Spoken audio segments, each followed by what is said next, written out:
ہر فرض نماز کے بعد دو دعائیں ہیں جنہیں نبی کریم علیہ السلام نے زندگی بھر کبھی نہیں چھوڑا۔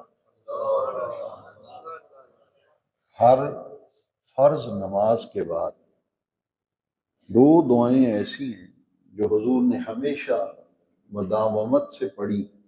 ان میں سے ایک دعا جو ہے وہ آپ نے ہمیشہ پڑھی، اور دوسری دعا جو ہے وہ نبی کریم علیہ السلام صحابہ کی رعایت فرماتے تھے، اور کبھی حضور اس دعا کو پڑھتے اور کبھی آپ اسے مؤخر کر دیتے۔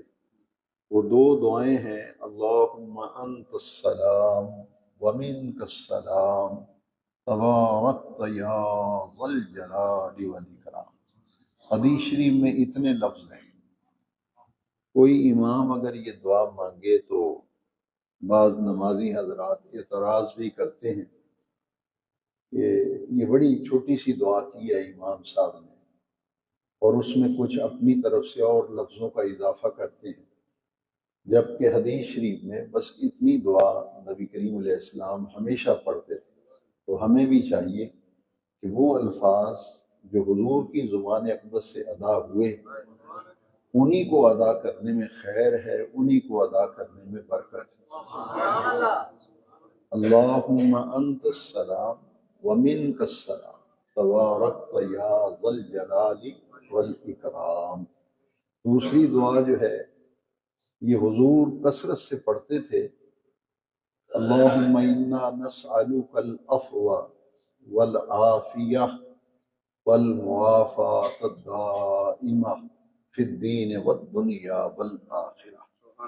یہ دو دعائیں تو فرض نماز کے بعد ضرور مانگ کر پھر باقی سنت نفل پڑھیں، اور ایک دعا کو زندگی بھر نہیں چھوڑنا۔